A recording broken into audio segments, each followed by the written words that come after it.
अल्हम्दुलिल्लाह अल्हम्दुलिल्लाहि रब्बिल आलमीन वल आक़िबतु लिल मुत्तक़ीन वस्सलातु वस्सलामु अला अशरफिल अंबिया वल मुरसलीन अम्मा बाद फ़अऊज़ु बिल्लाहि मिनश शैतानिर रजीम बिस्मिल्लाहिर रहमानिर रहीम व रफ़अना लका ज़िक्रक सदक़ल्लाहुल अज़ीम व बल्लग़ना रसूलुहुन नबियुल करीमुर रऊफ़ुर रहीम इन्नल्लाह व मलाइकतहु युसल्लूना अलन नबिय्य या अय्युहल्लज़ीना आमनू सल्लू अलैहि व सल्लिमू तस्लीमा। कोई भी ज़ुबान खामोश न रहे, तमामी अहबाब दुरूद व सलाम का हदिया पेश करें। अस्सलातु वस्सलामु अलैका या सय्यदी या रसूलल्लाह। कम से कम जितने अहबाब बैठे हैं पूरी ईमानदारी के साथ दुरूद व सलाम का हदिया पेश करें। अस्सलातु वस्सलामु अलैका या सय्यदुल अंबिया वल मुरसलीन व अला आलिका व अस्हाबिका या रहमतल लिल आलमीन। ए शहंशाह मदीना अस्सलातु वस्सलाम, ज़ीनते अर्शे मुअल्ला अस्सलातु वस्सलाम। रब्बी हबली उम्मती कहते हुए वो पैदा हुए, रब फरमाया कि बख्शा अस्सलातु वस्सलाम। और मैं वो सुन्नी हूँ जमीली कादरी, मरने के बाद मेरा लाशा भी कहेगा अस्सलातु वस्सलाम। हाज़रीन सामाईन नाज़रीन, मालिक कुद्दूस का करोड़ शुक्र कि जिसकी तौफीक के खास से अल्लाह ने ये लम्हात अता फरमाए कि जो सिलसिला आज से 4 साल कबल शुरू किया था वो तवातर अपने मंजिल की जानब जा रहा है। सालाना चौथी सालाना खातमुन नबिय्यीन कॉन्फ्रेंस जो कि जामिया मस्जिद या रसूलल्लाह डींडा के अंदर इनेकाद पजीर है। हमारी दुआ है कि इलाहुल आलमीन इसमें बेशुमार बरकतें अता फरमाए और बिलखसूस इस काफिले के रूह रवां मेरी मुराद पैकरे अखलास व मोहब्बत, पैकरे सब्र व इस्तकामत, प्रिंसिपल जामिया मोहम्मदिया गौसिया डींडा शरीफ के रूह रवां मेरी मुराद अल उस्ताज़ियुल मुकर्रम हज़रत अल्लामा मौलाना हाफिज़ मोहम्मद अशरफ चिश्ती साहिब, अल्लाह उनकी उम्र अमल रिज़्क़ माल जान में बरकतें अता फरमाए। हज़रात सी वकार, आज का ये प्रोग्राम जो कि टाइटल आपने इश्तिहारात के अंदर और सोशल मीडिया पर लाजमी तौर पर पढ़ा होगा, सालाना खातमुन नबिय्यीन कॉन्फ्रेंस। हज़रात सी वकार, अकीदा ख़त्म नबूवत वो अकीदा है कि जो मुसलमानों के ईमान का मरकज़ व महवर ही नहीं बल्कि इनकी बका और सलामती का जामन भी है। क्योंकि अगर यहाँ पर ज़रा बराबर भी ईमान मुतज़लज़ल का शिकार हो जाए तो पूरी की पूरी उम्मत मुस्लिमा जो कि एक बंधन में बंधे हुए हैं, इनका शराजा चश्मे ज़दन के सूखे पत्तों की तरह बिखर जाए। अगर हम चंद एक सदी पीछे चलते हैं तो हमें इस बात का अंदाजा होता है कि कुछ अरसा अगर पीछे हम जाएं, 1857 से कबल जब 1799 की बात है, टीपू सुल्तान अलैहिर रहमा को शहीद किया गया और अंग्रेज साम्राज्य यहाँ पर दाखिल हुआ और दाखिल होने के बाद मुगलिया खानदान पर तसल्लुत का अपना मुकम्मल तौर पर उन्हें अपनी अंडर करने लगा। आखिरकार 1857 की जंग आज़ादी हुई और मुगलिया खानदान जो कि पिछले तकरीबन 1000 साल से बर्रे सगीर पाको हिंद पर हुकूमत कर रहा था, औरंगजेब आलमगीर के बाद कोई भी ऐसा फरमान रवा न पैदा हो सका जो इस हुकूमत के तसलसल को बरकरार रख सकता। आखिरकार यके बाद दीगरे बादशाह आते रहे और अपनी हुकूमतों के दम तोड़ते रहे और फिर चश्मे फलक ने वो बदनसीब दिन भी देखा कि जिस दिन मुगलिया खानदान की सल्तनत का चराग गुल हो चुका था।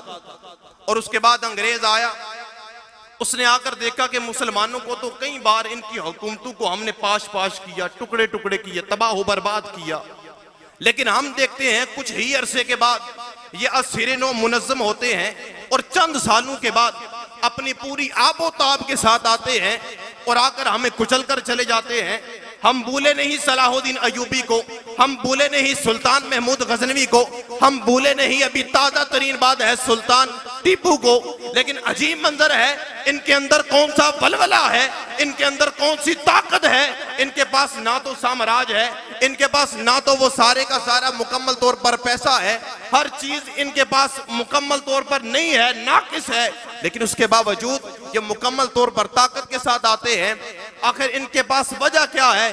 कलंदर लाहौरी ने उसी का तर्जमा किया, ये जो फाका कश डरता नहीं मौत से, रूहे मोहम्मद इनके बदन से निकाल दो।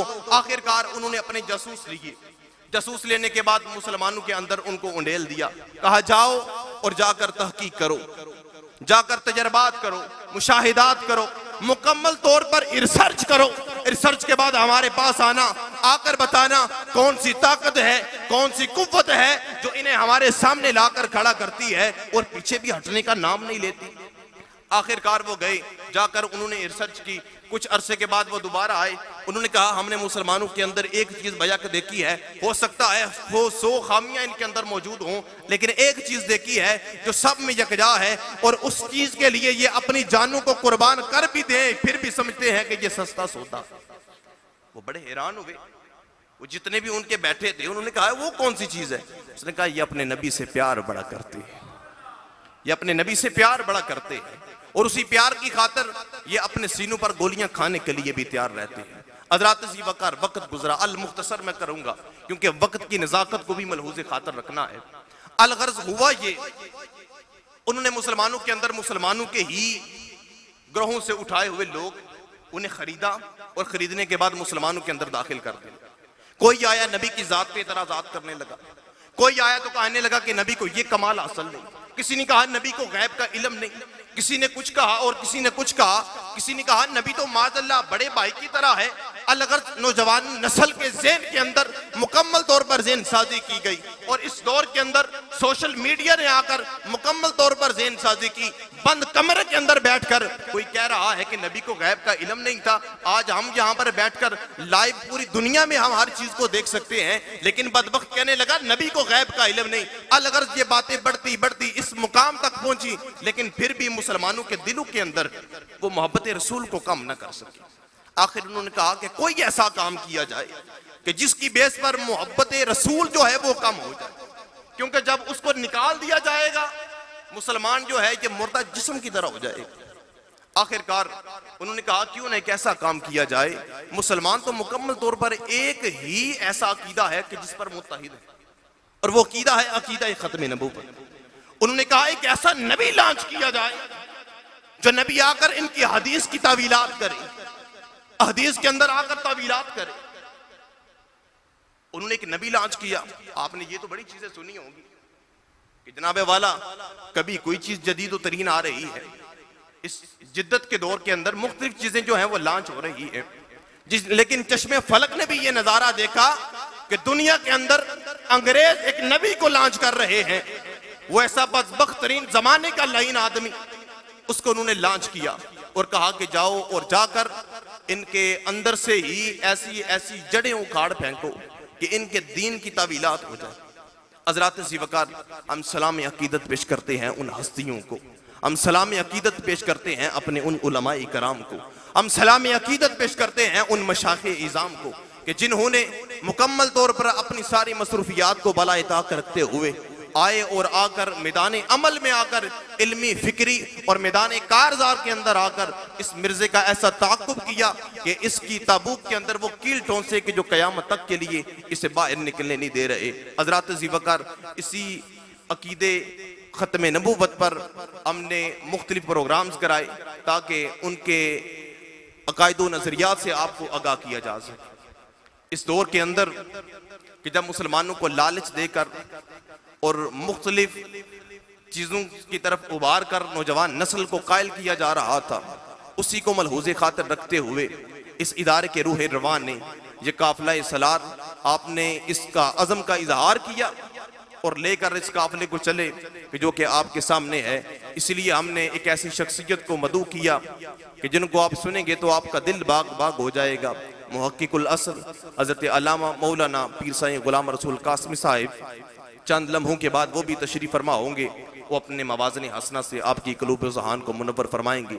उससे कबल इस महफ़िल का आगाज़ बाकायदा कलाम इलाही से करने के लिए मैं दावत देता हूँ जनाब कारी मोहम्मद हसनैन अली साहिब से आएँ और आकर कुरान करीम की तिलावत से हमारे क़ुलूब ज़हान को मुनव्वर फरमाएं। नारे तकबीर, नारे रिसालत, नारे तहकीक, नारे हैदरी, नारे हैदरी।